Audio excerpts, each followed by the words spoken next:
chapter, once again, the Lord Krishna is giving us an assurance. He is giving us a guarantee of our success in spiritual life.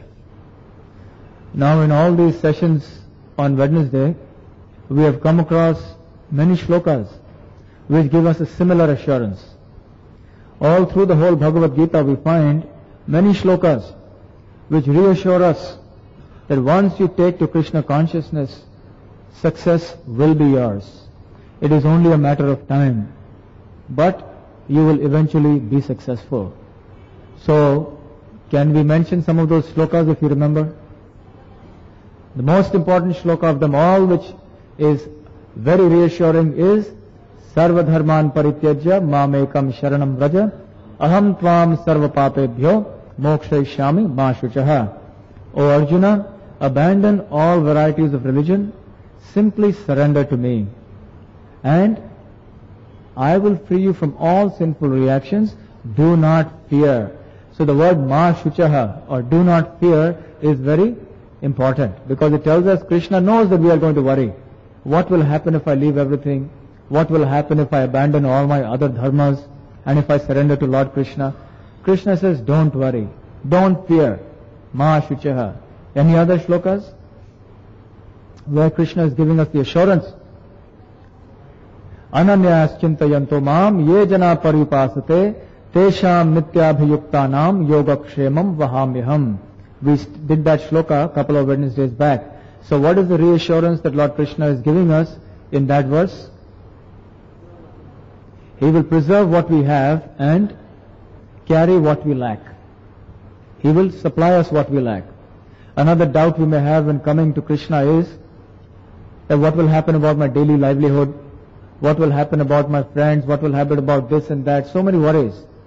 Krishna says, don't worry. Whatever you lack, I will provide. And whatever you have, I will protect. Yogakshemam vahamyaham. And you remember that wonderful story of the devotee in South India who didn't have faith that Lord Krishna will personally protect, and he cut out that Yogakshema vahamyaham. And actually Lord Krishna personally came and protected. So any other shlokas in which we are assured of success? Last time's verse, Neha bhikramanashosti pratyavayo navidyate swalpam apyasya dharmasya trayate mahato bhayat. That even a little bit of endeavor on the spiritual path gives us tremendous advancement, frees us from all types of danger. And this is the assurance that it will never be destroyed. Whatever you have done in spiritual life, in Krishna consciousness in this life, will always be preserved even after death. Any other shlokas? Well, yes. Krishna says we will do that at a later stage, that verse, but whatever among the verses that we have covered so far. So these are the important shlokas. And last time also we mentioned a couple of other important shlokas in which Lord Krishna says that one who does good, or one who comes to me, evil will never overcome him. Eventually he will always be successful. And even if he fails, if he is a yoga bhrashta, then he may take birth in the heavenly planets, but then again he will be reborn in the family of a brahmana or a mercantile family, and then he will continue his Krishna consciousness. Or if he has been an advanced yoga bhrashta, then he will take birth directly in the family of transcendentalists or devotees, and in this way he will be able to continue very easily on his path of Krishna consciousness. So we can see that right through the different chapters of the Gita, this assurance of Lord Krishna is coming time and time and time again, because Lord Krishna knows that in this material world we are all insecure, we are all fearful of doing anything. So Krishna time and again has to remind us with different shlokas, don't worry, just come to me, don't worry, come to me, time and again. And here also in the 9th chapter, Lord Krishna is saying the same thing. One very common fear we may have is that while I am executing devotional service, what happens if I get deviated from the path? We saw the answer Krishna gave in the 6th chapter. We saw that last time. Now again in the 9th chapter, the answer is given to that question also. When Lord Krishna says that even if one commits the most abominable actions, if one is engaged in devotional service, he is to be considered saintly because he is properly situated. Now this verse is important, but it is even more important to understand it very clearly because it is liable to be misunderstood. So, every word must be clearly understood. This word suduracharo, achar means conduct or behavior. Durachar means bad behavior or bad conduct. And suduracharo means even more bad conduct and bad behavior. So Lord Krishna is saying, apiche suduracharo, in spite of or although there is bad, extremely bad conduct, if one is bhajate mam ananya bhak, then one is sadhu.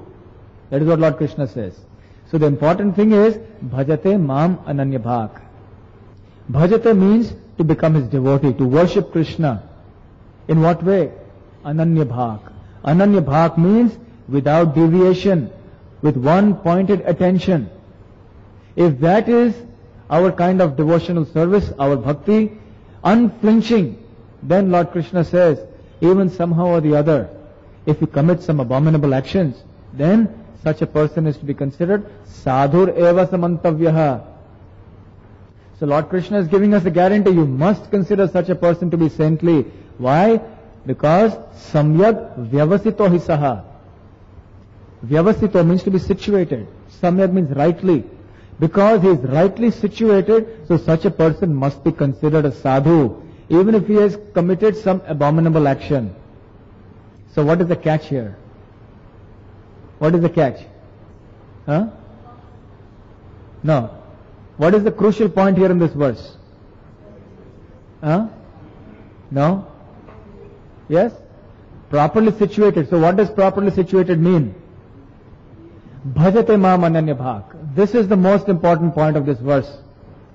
Only if one is always engaged unflinchingly in the devotional service of Krishna, and then by past conditioning somehow or the other, accidentally one commits a mistake, then one still is to be considered sadhu. You see, we are all coming to Krishna consciousness in this life after many, many, many lifetimes of material activity, of material consciousness. And as you know, old habits die hard. So it is not likely that all these things are going to be destroyed only in the matter of a few months or a few years. As we saw last time when I read out from chapter 6 of the Bhagavad Gita, Lord Krishna explains sequentially how the process of yoga or devotional service takes many lifetimes. And spontaneously we arise to that level of Krishna consciousness that we left in the previous life. So there is still some backlog of bad karma that is still there in us, the sinful propensity, some bad character, some anarthas that are still lurking in the heart. So because of that, it is possible that we may become deviated and we may fall prey to these wrong tendencies, to these sinful propensities. And because of that, sometimes we may get overwhelmed and we may get deviated. So such a deviation from the spiritual path is called a fall down. So fall down means when one is engaged in devotional service, but somehow one commits an action that is grossly contrary to the principles of bhakti, to devotional service. In other words, one performs some activity of gross sense gratification. So that is called a fall down. So we see that unless one is properly fixed up in devotional service, it is very likely that one will fall down. It is not surprising, because after all, when we come to bhakti or Krishna consciousness, we have, as it were, declared a war on Maya. Maya is the material energy of the Lord. And if you are to become Krishna conscious, you have to defeat this Maya. It's a battle. Until we become strong enough to tackle this battle on our own, it is likely that sometimes we may get injured in this battle. And sometimes we may fall down. It is likely. In the scripture there are so many such instances. Right? But we will deal with such instances even more perhaps in future classes. So it is not surprising if somebody who comes onto the path of Krishna consciousness falls down.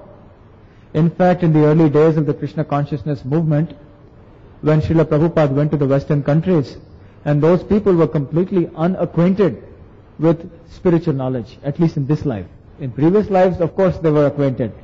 But in this life, they were unacquainted. So everything was very new to them. And because they were brought up in such a materialistic culture, So sinful habits was second nature to them. Illicit sex, intoxication, meat eating, gambling, all these activities were very natural to them. So it so happened that many devotees, or some devotees, started living in due course of time. And some devotees went to Srila Prabhupada and they told him that how is it possible? It is so surprising that people are living this Krishna consciousness. How is it possible? So Prabhupada replied, what is surprising is not that devotees are living, but what is surprising is that people are staying. Because Maya is so strong in this world. If somebody is staying on in Krishna consciousness, following all the principles very strictly with great determination and great faith, he is to be considered a great soul, a Mahatma, a sadhu. Because in spite of all odds, in spite of all the obstacles and temptations, distractions, difficulties in this world, still he is going on and on and on. So such a person is to be considered a sadhu. So you must know that very few people are ultimately going to stay on. And this is a fact. And in course of time we see some people last for 1 month, some people for 2 months, some people 6 years, some people 20 years. But eventually they fall away. But even if they fall away, we have known last time that fall down is never permanent. You see, the sins that we have committed, they can never be a permanent block in our path to God. Why? Because sinful actions or sinful reactions, what will they do? They will only present unfavorable circumstances to us. They will give us some pain, they will give us some difficulty, and then they will perish. It's like a seed that is planted in the soil, it grows, it gives some fruit, and the fruit falls down and then it's finished.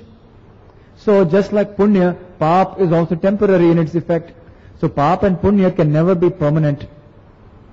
So even if you have sinful reactions that are still there in the heart, if one is continuing on with our Krishna consciousness, then the seeds of all these sinful desires and sinful propensities will be burnt to the root. They will be destroyed. And then one can become properly situated. Ananya bhak, bhajate mam ananya bhak. So till we reach that platform of bhajate mam ananya bhak, it is likely that we have less faith. Sometimes we get shaken in our faith. Sometimes we get distracted when somebody comes and gives us all kinds of arguments. Then we may get a little disturbed in our faith. But that is natural. So in these situations, we should simply take shelter of the devotees. Come to satsang, take shelter of the books, take shelter of the holy name. And then again we will become samyak vyavasito hisaha. The disturbances come, but we should learn to tolerate them and simply go on. And if we do that, and if we are properly situated, samyak vyavasito hisaha, by always unflinchingly engaging in devotional service to Krishna, Krishna says, then you will be called a sadhu. Of course, we should not think, I have been doing bhakti for so many years, so I can pat my back and say, now I am a sadhu. No. A devotee will never think himself a sadhu. A devotee always thinks lowly of himself and he thinks high of others. So we should never think that I am unflinchingly engaged in devotional service. We should always realize, not only think, but we should realize how hard our struggle is and how much we have to struggle. Because it is not only the neophyte or the new devotee who has to struggle. The more advanced you become, the more stringent the tests become. Maya tests you more and more the more you advance. Just like in the first standard there are tests, and also in the 10th standard there are tests. The 10th standard test is far more difficult than the first standard test, isn't it? For one who is in the first standard, he will not be given the examination of SSC. And similarly, one who is in the 10th standard, he is also subject to examination, but not the first standard examination. So he also has to struggle. He also has to be vigilant. He has to beware. He should not think that because I am in the 10th standard, so everything is all right.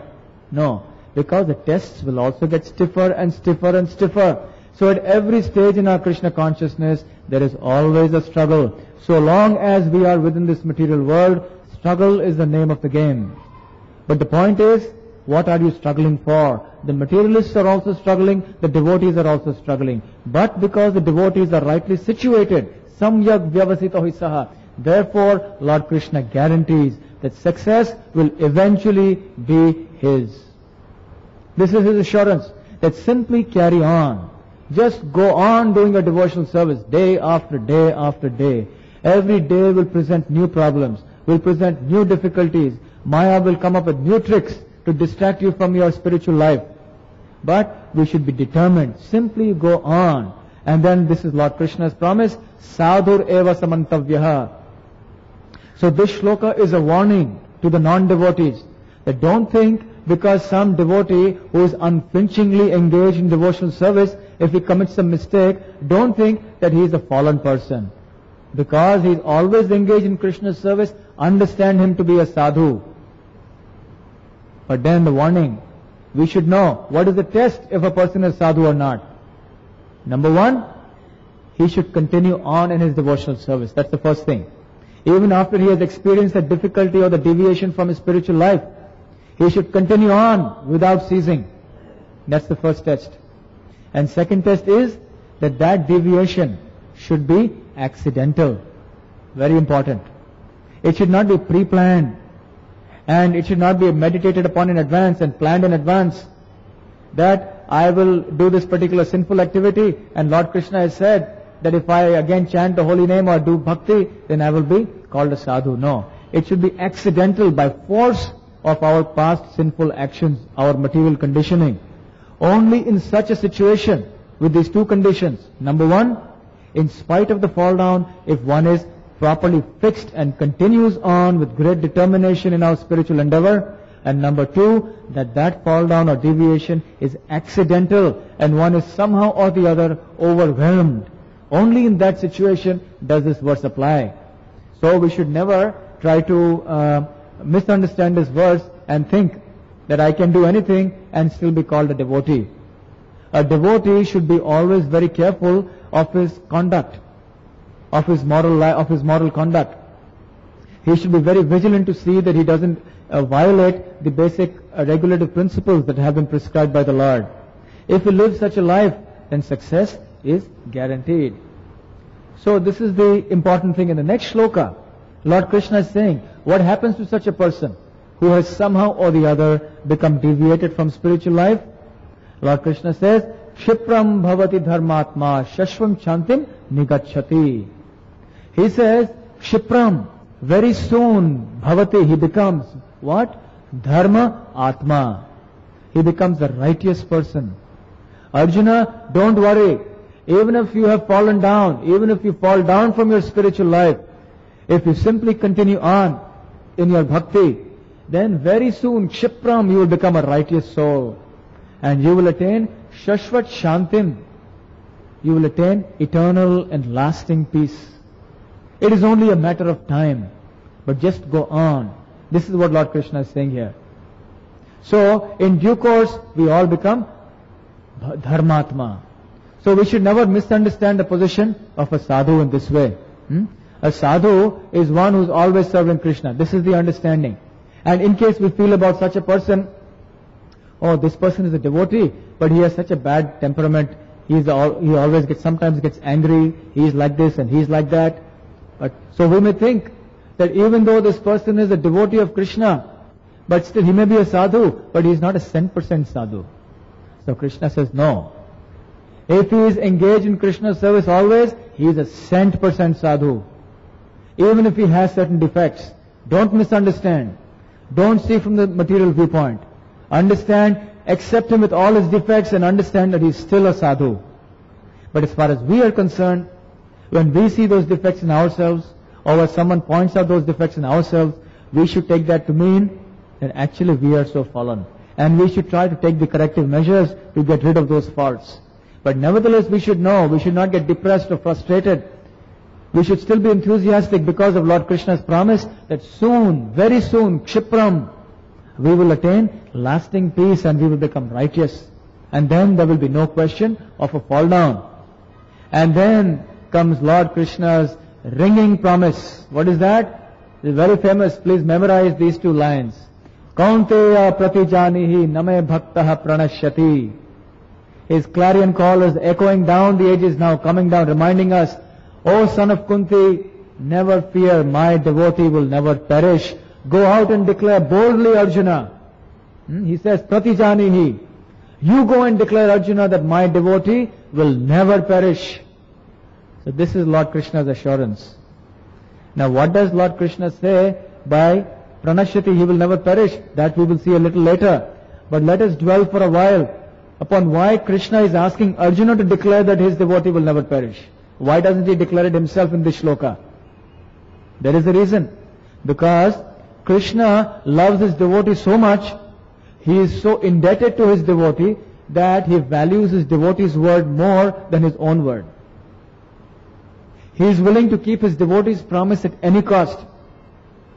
But if the need arises in an emergency, he may even violate his own promise.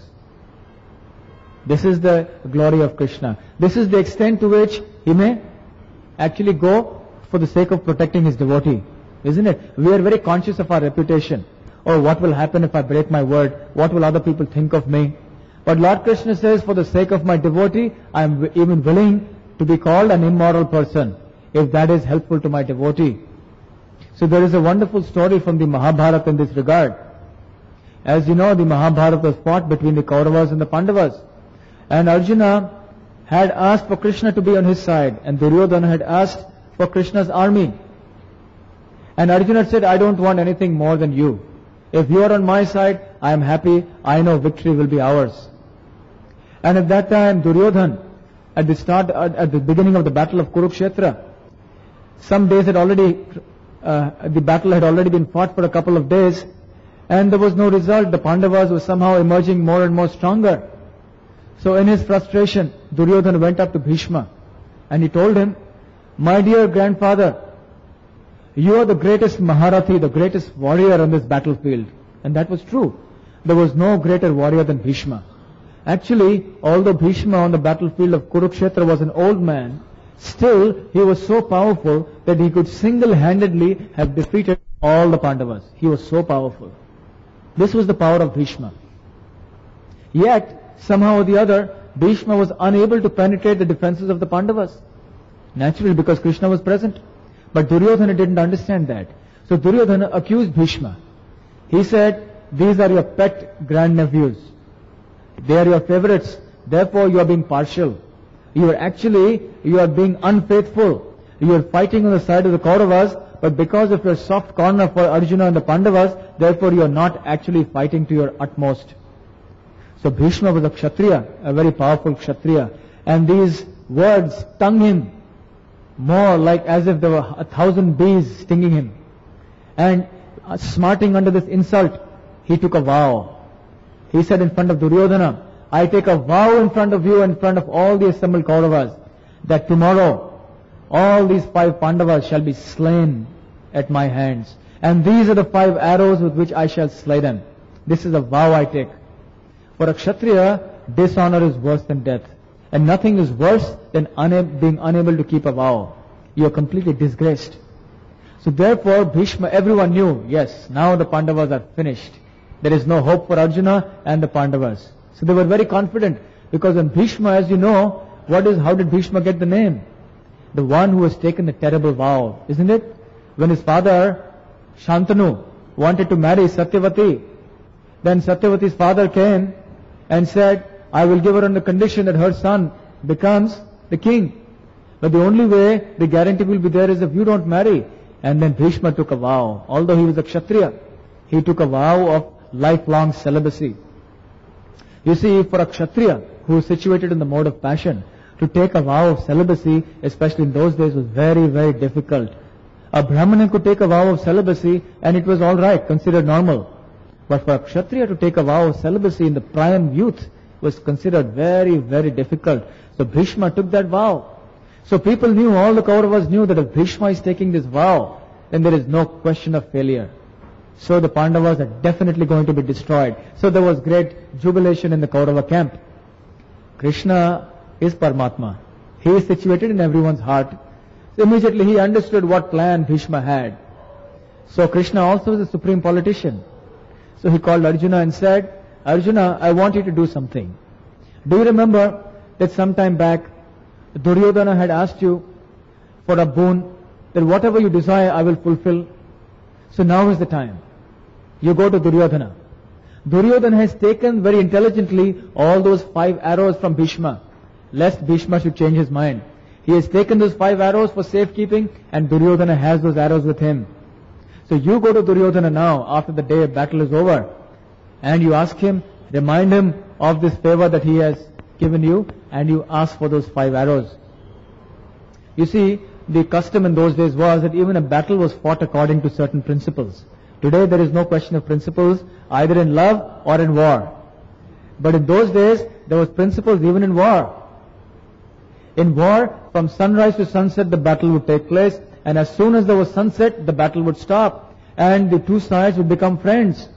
Not only would they become friends, they would intermingle in each other's camp. And when the enemy, one warrior would visit the enemy camp, he would be received very warmly, just like he was a very honored guest.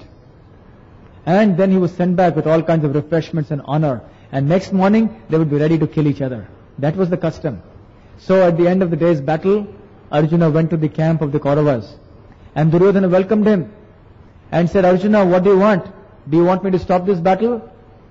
So Arjuna was also a Kshatriya. How can he ask for stopping the battle? He says, no, I don't want to stop the battle, but I want those 5 arrows from you. Immediately Duryodhana, it was as if there was a heart attack. But then somehow, because he had given his word and he was a Kshatriya, so immediately, without hesitation, he came and gave those 5 arrows. And Bhishma heard of it. And Bhishma said, this Krishna, now Krishna is responsible for this. Nobody else could have thought of this. Only Krishna. Therefore he took a vow. He said, Krishna, you have made me break my vow, because with these 5 arrows gone, I will not be able to kill. And you will come in the way of my killing these 5 Pandavas. So because you will make me break my vow, therefore I promise I take another vow. What is that vow? That I will make you break your vow. And what was Krishna's vow? Krishna had taken a vow at the beginning of the battle. You see, he told them, the Kauravas and the Pandavas, that both of you are my cousins, my brothers. So how can I be partial? Therefore I will not take any sides. Because you have chosen, I have given you the choice of myself and my army. Arjuna has chosen me, so I am on the side of the Pandavas. And Duryodhana has chosen the army, so the army will be on the side of the Kauravas. But yet, I will not fight. I will not lift a weapon. So Arjuna said, okay, then you can become my charioteer, my Sarathi. So Krishna said, all right, but mind you, my word is that I will not lift a weapon to fight. I will not fight. I will only ride your chariot. So this was Krishna's vow. So Bhishma took a terrible vow again. He said, now I will take another vow to make sure that Krishna fights. So next day when the battle began, even without those 5 arrows, Bhishma fought so ferociously, so fiercely, that nobody had ever seen Bhishma fighting so hard even in the prime of his youth. And then Arjuna was completely at 6s and 7s. And in short while, Arjuna's bow was on one side, his arrows on the other side, and soon the wheel of his chariot was thrown off and his chariot capsized. And when the chariot capsized, Arjuna also fell down from the chariot. And then Arjuna was actually a sitting duck for Bhishma to shoot. But as you know, a Kshatriya doesn't shoot somebody who is without a weapon and who has fallen down. So at that time, Krishna, he was so angry that he lifted up the wheel of the chariot personally, and he advanced towards Bhishma with great anger, and he was about to throw this wheel towards him, the chariot wheel.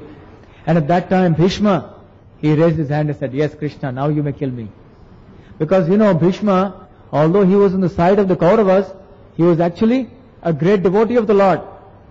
In the Srimad Bhagavatam, there is a description that there are 12 great Mahajans, Mahajan, great personalities, who are authorities in the path of bhakti. And Bhishma is amongst them. How Bhishma fought on the side of the Kauravas, in spite of being a great devotee, is another story. Some other time we may discuss. But this was also actually Krishna's will. So he was actually only fulfilling Krishna's will to be on the side of the Kauravas. So anyway, Krishna came and then he said, okay Krishna, now I am yours, you can do as you like. So in this way we can see that Krishna broke his own promise simply to save Arjuna.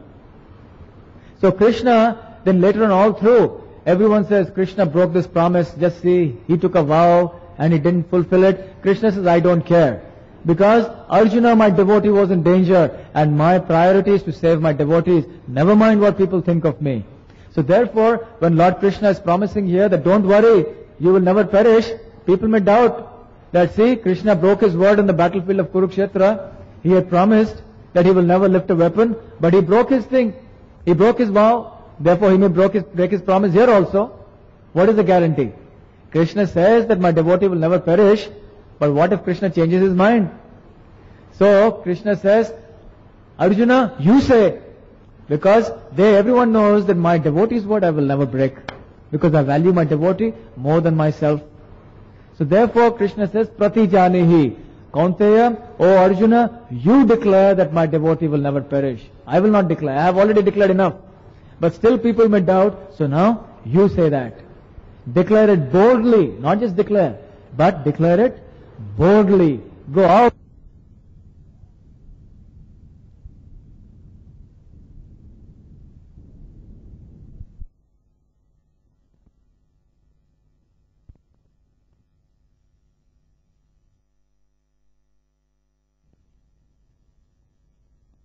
Pranashyati.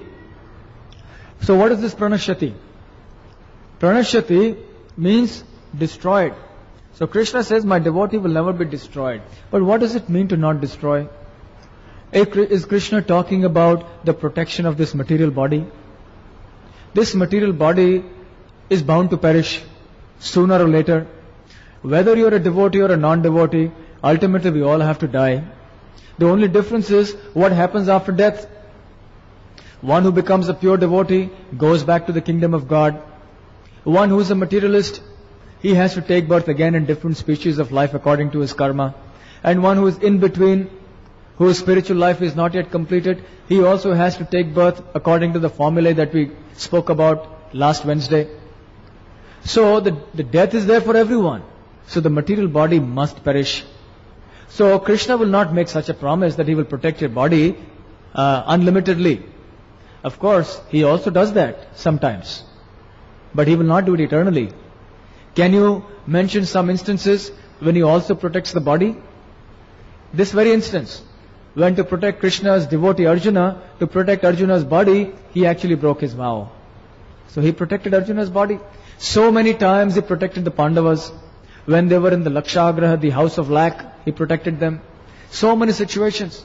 On the battlefield, the Pandavas were victorious only because of Krishna.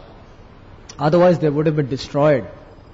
At the end of the Mahabharata, when the war was over, and Arjuna and Krishna were to get down from the chariot, and it was customary for Arjuna, because he was so grateful to Krishna, as a matter of etiquette, he told Krishna that, Krishna, you please depart, you please get down first. Because when you respect somebody, you tell them, please, you go first. So he told Krishna, you please get down from the chariot first. So what did Krishna say? Pehle aap. He said, no, first you get down first. So this went on for some time. But then they said, ultimately Arjuna got down. And then when Krishna got down, what happened? The whole chariot crumbled into dust. What did it mean? What was the meaning of this? Yes. Actually, left to itself, if Krishna was not there, the chariot was actually destroyed a long time back. But simply because Krishna was on the chariot, therefore everything was in order. So when Krishna got down from the chariot, everything came back to what it should have been. So in this way we can see that Krishna also physically protected his devotees. Any other instances where Krishna has physically protected the body of the devotees? Can you think of anything? Yes? Ambarish Maharaj. What is the story of Ambarish Maharaj? Ambarish was a great king. He was a great devotee of the Lord. This is stated in the Srimad Bhagavatam. And one time, the great mystic yogi Durvasa Muni came. And Durvasa Muni is very notorious for what? His temper, his vicious temper. At the least provocation, he loses his temper. And not only that, he gives such a curse that, so everyone is very afraid of Durvasa Muni because he curses you. So because he is an incarnation of Shiva actually. And Shiva is known as Ashutosh, who gets pleased very fast and who gets angry very fast. So Durvasa Muni, because he's his Ansha avatar, therefore he was also like that. So this is a long story, but somehow when Durvasa Muni became angry with Ambarish Maharaj, he let loose a fiery demon who was about to devour Ambarish. But Krishna saved him. And actually, with his Sudarshan Chakra, he began chasing Durvasa Muni all through the universe. And it was only when Lord Narayan himself said that unless you beg forgiveness from Ambarish Maharaj, till then my Sudarshan Chakra will not leave you. And it was only then that the Sudarshan Chakra actually left. Ambarish Maharaj, being a devotee, of course, was very humble. And he didn't feel himself fit to be in a position to forgive. He said, what do I have to forgive? I am so fallen myself. But nevertheless, this is an important example of how Krishna protected his devotee. Any other example? Yes? Yes, the most famous example of them all, Prahlad. Hiranyakashipu tried so many ways to kill his son. But he emerged victorious, unscathed. Not a single hair on his body was burnt or injured, even when he was thrown into the fire. So therefore there is a saying, Rakhe Krishna Mare Ke, Mare Krishna Rakhe Ke. If Krishna wants to kill, who can save you? And if Krishna wants to save you, who can kill you? So if you are destined to die according to your karma, you can slip and die in your bathroom. And if you are destined not to die, even if there is an aeroplane crash, you may be the only survivor in 300. So ultimately Krishna is in control. So in this way Krishna protects the body also. But more importantly, Lord Krishna is not speaking about bodily protection. He is speaking about the protection of your spiritual consciousness, of your bhakti. That is what Krishna wants to protect. And that is what he promises here. That don't worry, somehow or the other, even if you get deviated and distracted from this path, even if you fall down, even if you die, even death cannot interrupt your spiritual consciousness, because in the next life or very soon, I will come and bring back your bhakti. I will remind you. Do you remember last Wednesday we were discussing that all your spiritual activity that you do is eternal. It is accumulating in a bank account. And that bank is not like State Bank of India or Union Bank of India. That bank is a bank in which your balance is eternally building up.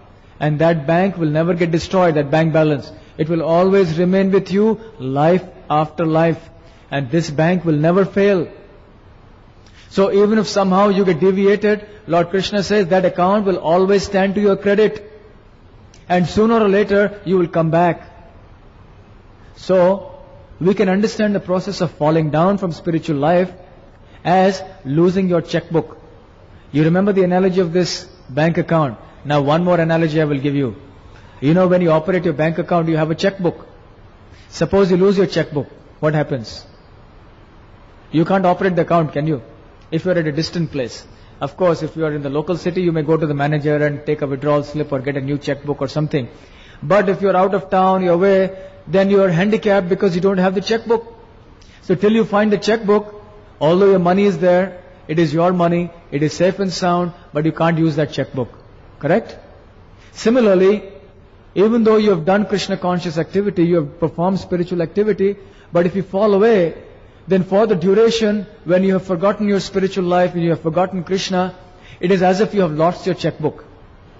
Krishna is not only protecting your bank account, He is not only maintaining that, but He is also saying that I will come and return your checkbook to you. Don't worry. I will make sure that you find it. So what more can we want? So you are searching, sometimes it happens, you may lose your checkbook and then you search your drawers, you search your cupboards and ultimately you find it. Yes, I found it. So similarly, Krishna says, sooner or later, Kshipram, I will actually return your checkbook to you. Krishna is very merciful. So He's always looking for an excuse to return our checkbook to us. But every time He returns the checkbook through various personalities and various media, we are forgetful.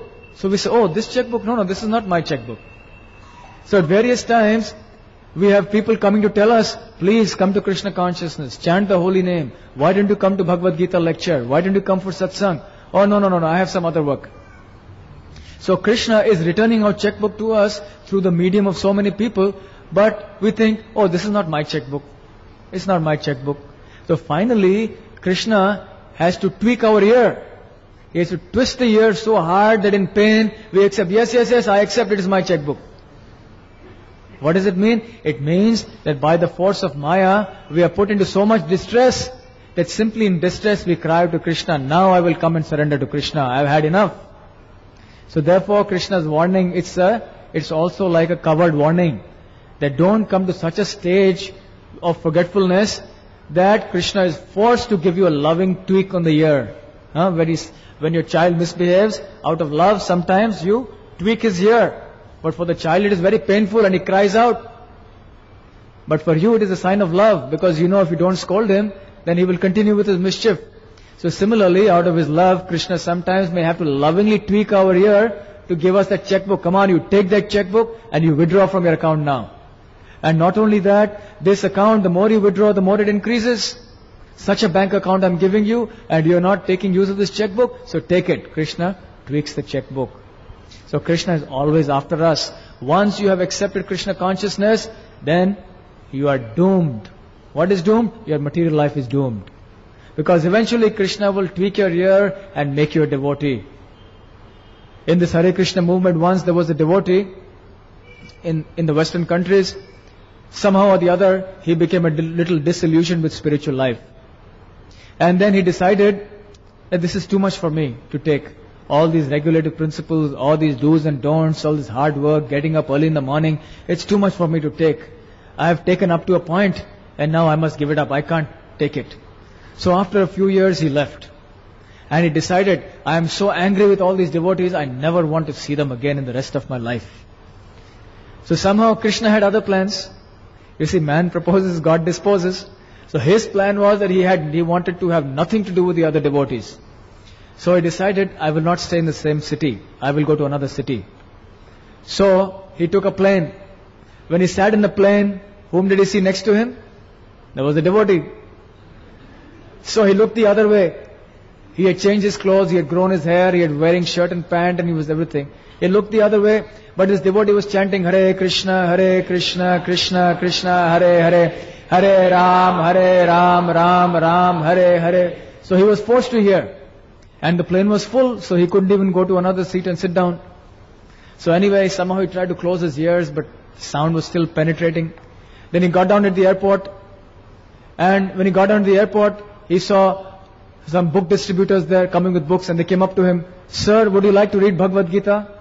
He said, no, I don't want to read Bhagavad Gita. Get out of my sight. Don't come near me. So there also the devotees came. Krishna was sending again. Then he decided, now I want to go and see a picture. All the devotees told me you should never see cinema. Now, just to spite them, I will go and see a cinema. So he went into the cinema theater. And in the cinema theater, there was a picture of devotees going on Nagar Sankirtan.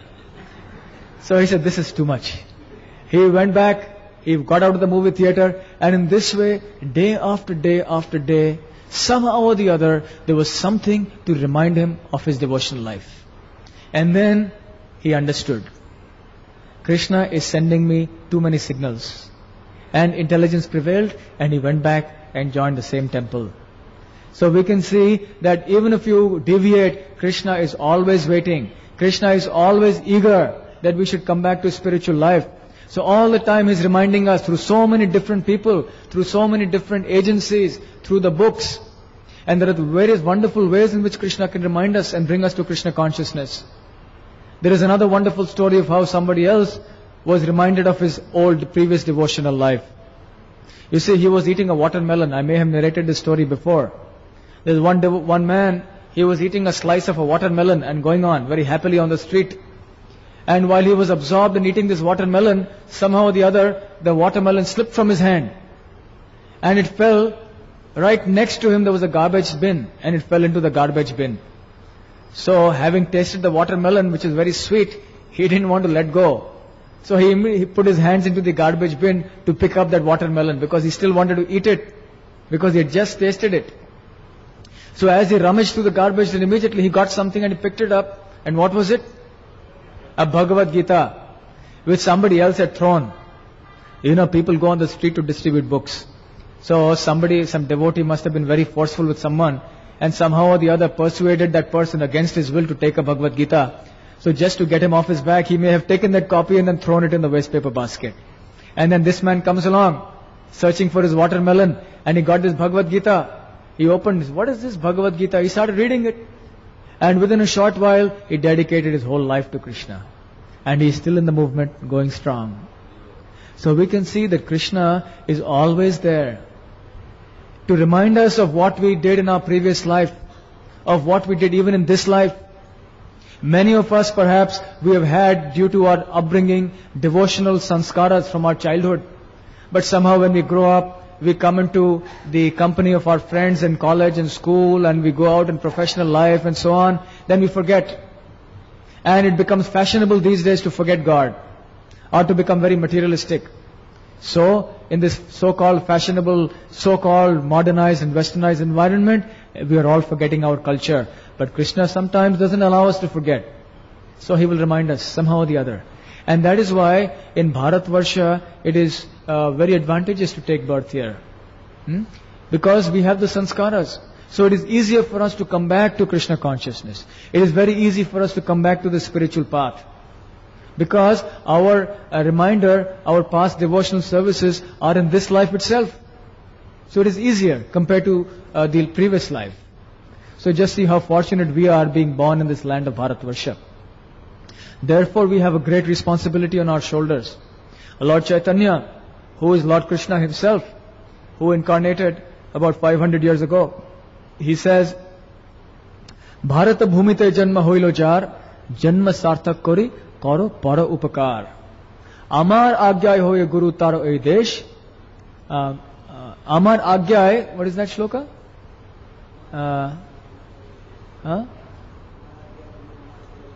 Amar agyay guru hoya taro ei desh. Taro means to swim them across the whole ocean of material existence. So he says, Bharata bhumite janma hoilo jar. Whoever has taken birth in Bharatvarsha, what about him? Janma sarthak kori. You have to make your life perfect. Kori para upakar. You not only make your life perfect, but help to make other people's life perfect. That is the twin responsibility of being born in Bharatvarsha. First of all, become a perfect devotee yourself, and then help others becoming a perfect devotee. And then, Amar agyay guru hoye taro ei desh. He says, on my instruction, you become guru and go out and preach. Jare dakho, tare kaho, Krishna upadesh. Amar agyay guru hoye taro ei desh. So whoever you meet, tell them about Krishna. Tell them about Krishna's message. This is the responsibility of being born in Bharatvarsha. So we should realize the important benefit, the great benefit that we have got simply by being born in this land. To have a human body is a great advantage, because only in the human body we can do bhakti. To get a human body in Bharatvarsha is an even greater benefit. To get a human body in Bharatvarsha and then to get facility of satsang is an even greater benefit. And one who has all these three but still doesn't take to the process of bhakti seriously is indeed very, very unfortunate. So let us take with full enthusiasm to this process of Krishna consciousness simply by chanting Hare Krishna, Krishna Krishna, Hare Hare, Hare Ram, Ram Ram, Hare Hare. And then very easily we can make our life perfect. Hare Krishna.